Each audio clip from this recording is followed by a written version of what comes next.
আসসালামু আলাইকুম রহমতুল্লাহি বারাকাতুহু। আশা করি আল্লাহর মধ্যে সবাই অনেক ভালো আছেন এবং পারফেক্ট কুকিং টিপস চ্যানেলের পক্ষ থেকে আপনাকে স্বাগতম।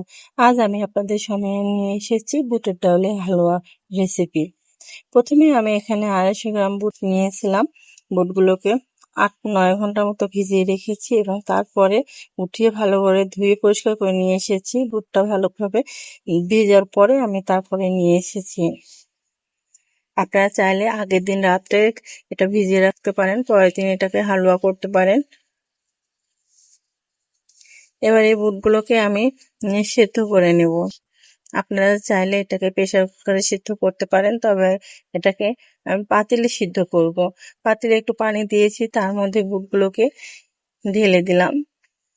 এবার আমি এটাকে সিদ্ধ করে নেব, 80% মতো সিদ্ধ করে নেব।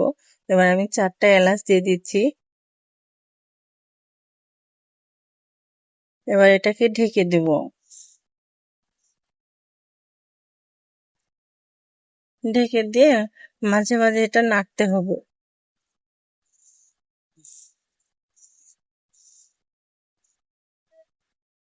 বুটটা এখন পর্যন্ত সিদ্ধ হয় নাই। এভাবে কিছুক্ষণ পর পর নাড়তে হবে ডাউলগুলোকে। দেখেন ডাউলে পানি শুকিয়ে এসেছে। এবার এটাকে আমি নামিয়ে পাটায় বেটে নেব এবং 4টা এলাচ দিয়েছিলাম, এলাচটার সঙ্গে বেটে নেব ডাউলের সঙ্গে। এবার চুলার উপর আমি একটা কড়াইয়ে 1 লিটারের মতো দুধ দিয়েছি। দুধটা আমি যখন হাফ কেজি হয়ে আসবে, হাফ লিটার, তখন আমি হাফ লিটার দুধের মধ্যে ডাউল বাটাগুলো দিয়ে দেব।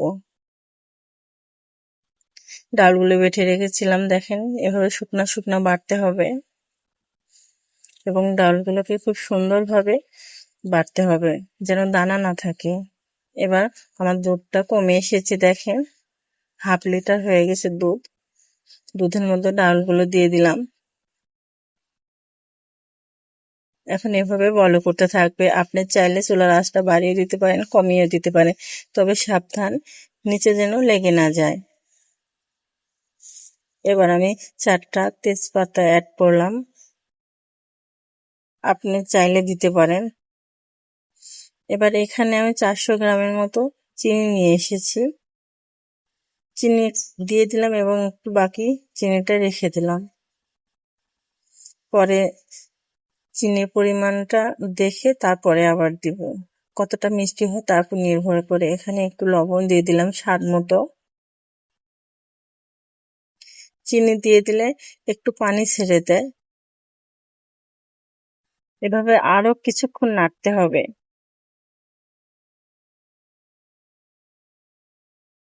একটু পর পর নাড়তে হবে।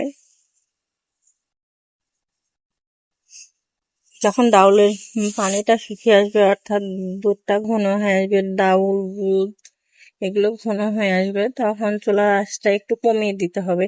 এখানে আমি কিছু ডালডা ব্যবহার করব, একটু ডালডা দিয়ে দিচ্ছি। এটা দেওয়ার কারণ মূলত ডালটা খুব সুন্দরভাবে লেগে আসবে, অর্থাৎ কড়াইও লেগে যাবে না, বুটের ডালের হালুয়াটাও টাইট হয়ে আসবে। এ কারণেও মূলত ডালডাটা দেওয়া। আমি এখানে কোনো ঘি অ্যাড করি নাই, কারণ এখানে আমি 1 লিটার দুধ অ্যাড করেছি, এ কারণে কোনো ঘি অ্যাড করলাম না। আপনি চাইলে ঘিটা অ্যাড করতে পারেন। এটা হয়ে গেছে, এবার আমি নামিয়ে নেব। এবার একটা প্লেটের উপর এটা নামিয়ে নিচ্ছি। এটা নামিয়ে নিয়ে প্লেটের উপর খুব সুন্দরভাবে হাত দিয়ে নেড়ে সমান করে দিয়েছি। হাতে একটু আমি ঘি মেখে নিয়েছিলাম যেন হাতে লেগে না যায়। এটাকে আমি ঠান্ডা ফ্যানের নিচে রেখে দেব কিছুক্ষণ, 2-1 ঘন্টার মতো, তাহলে এটা শুকিয়ে আসবে। এটা ফ্রিজে রাখার দরকার নেই। দেখেন হয়ে গেছে। এটাকে এবার আমি কেটে নেব, কোনো পরিমাণ রসালো নেই। এটাকে আমি চাকু দিয়ে এবার কেটে নেব। দেখেন কাটার সময় বোঝা যাচ্ছে যেটা কতটা টাইট হয়ে এসেছে, জমে গেছে ডালটা।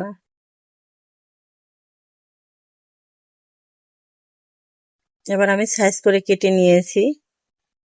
হালুয়ার সাইজ।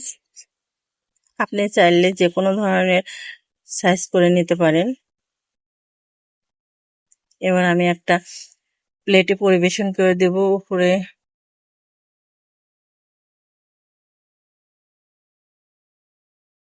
দেখেন কত সুন্দর লাগছে দেখতে। হয়ে গেছে আমার বুটের ডালের হালুয়া রেসিপি। চাইলে আপনারা এটা বাসা বানিয়ে দেখতে পারেন এবং খেয়ে দেখতে পারেন কেমন লাগে। ভিডিওটি ভালো লাগলে অবশ্যই লাইক সাবস্ক্রাইব করবেন এবং ভিডিওটি এতক্ষণ ধৈর্য সহকারে দেখার জন্য আপনাদের অসংখ্য অসংখ্য ধন্যবাদ। ভালো থাকবেন সবাই। Bye bye, tata.